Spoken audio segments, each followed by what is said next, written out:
think that meant? Our response to terrorism is compassion and love. Look, it'd be nice to hammer her, and on occasion I have, but my guess is in context she really meant to the community that we have to love each other. I don't think she meant you have to love terrorists. And I'd like to take a clean shot at her, but I don't think she meant that. I think it's just the way it came out.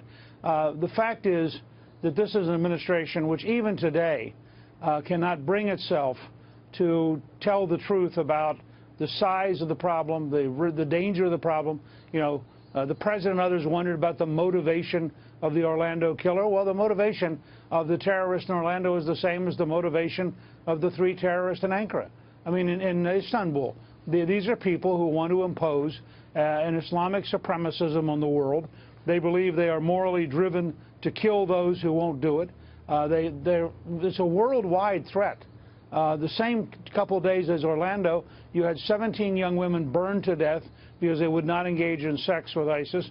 You had a Canadian businessman in the Philippines who was beheaded, the second Canadian businessman beheaded there in the last couple of months. Now you have the bombing in Ankara. People have got to come to realize, as Donald Trump was saying last night, we are in a worldwide war with a movement that is radical Islamic supremacism. We have people here at home we have to contain. We have people overseas we have to defeat. And this is a big, big challenge. And up to now, our establishment has refused to be honest about how big the challenge is. Well, even if she meant let's love each other, I don't see how that's going to really defeat terrorism either. Yeah. Great for us to love each other. Love is a wonderful thing. But that doesn't really make sense to me either. How does that make sense? It doesn't make sense. But why does the president have such a hard time calling this what it is, Mr. Speaker? I mean, truly, it's extraordinary at this point after we continue to see this happening over and over again. And can Hillary Clinton distance herself from this lack of attention to ISIS? Look, as early as part of George W. Bush's administration, the State Department was pushing very hard to avoid describing this accurately on the grounds that it would alienate Muslims. You have the current Secretary of Homeland Security, who is far more concerned about the ability to talk with the Muslim community than he is with the ability to define and focus on those people who would kill us. And he'll explain he has a great rationale for it. It happens to be wrong, but it sounds good. There's an entire theory of this. You'll notice in the Benghazi report, the Marines changed uniforms 4 times at the State Department's request because the State Department thought it would look bad on television to have American soldiers engaged in combat in Libya. I mean, this is crazy. And we have to understand that the State Department has to be cleaned out. A large part of Homeland Security has to be cleaned out. Certainly, we need a new Attorney General who thinks fighting radical Islamists is a good thing, not trying to love them to death. But that's part of why you have an election.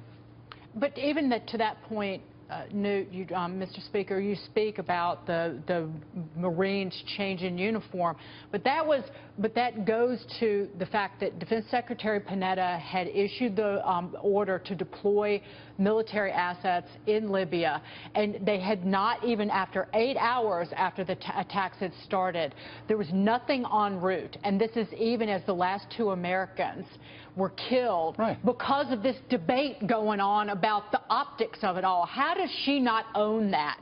And she said it's time to move on. Right. Let's move on, though. Guys, she does own it. Look, anybody who pays any attention to public life understands Hillary Clinton is a consummate permanent liar.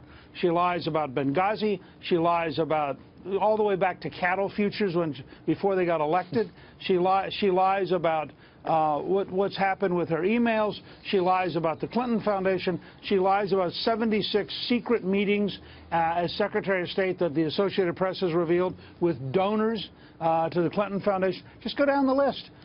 What people have to decide is it acceptable to have a commander-in-chief who is routinely willing to lie, including lying to the families of those who were killed about what the problem was in Benghazi, which she did. The families have said flatly she lied to us while we were in mourning. Now, if that's acceptable behavior, people ought to vote for Hillary Clinton because that's what they're going to get. I mean, the fact that she's been able to continue her career despite all of this lying, do you think they'll ever care? Do you think they'll start to care more? Or what's it going to take? Her supporters don't care. Right.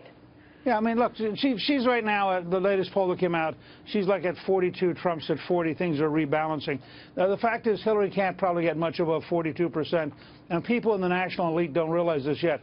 But one of the lessons of Brexit, lesson, by the way, of the Iceland presidential race on Sunday, where an outside, totally unknown history teacher won the presidency against the traditional establishment. The lesson of Rome, where the first woman was elected in 2,800 years in the city's history, got 65% as an outsider. Represents a reform party founded by a comedian. I mean, everywhere you turn right now, the establishment is getting hammered. My guess is that Hillary Clinton is going to get somewhere between 39 and 42% on Election Day, and that she can't move that. We probably can't convince the hardest line machine Democrat, I need the money, please keep my bureaucracy. Those folks are going to be for her because it's life and death for them. The rest of the country, I believe, is going to vote no on her. And if it's a referendum on Hillary Clinton, she will lose very badly on Election Day. Yeah, but somebody made a point to me yesterday saying there are 7 million more Democrats in the country than Republicans. I mean, in terms of the numbers. Really? When I was first running for office, Republicans, after Watergate, had dropped to 17% name ID. And 4 years later, Ronald Reagan scored the biggest, this is amazing, Jimmy Carter had the biggest electoral college defeat of any incumbent president in American history. Now, nobody would have believed Ronald Reagan was going to win on that scale. But what happened was, in the end, people said no. My good friend Sean Spicer at the Republican National Committee has a little sign that just says enough. And on the H on enough is the Hillary H, they said, has a downward arrow. And I think you can go through Benghazi, enough, get rid of Hillary. Secret emails, enough, get rid of Hillary. Corruption involving the Clinton Foundation, get rid of Hillary. I mean, enough can be applied to virtually every aspect of the Clinton campaign. Yeah, Darrell Issa the other day said the only people who can indict Hillary Clinton are the American people because this White House won't do it. By the way, Newt, when do you expect Donald Trump to announce his VP? Is it going to be before the convention or at the convention? My guess would be the Friday before the convention. I don't know, but my guess would be the Friday before the convention. You're on the hot list. That's what people tell me.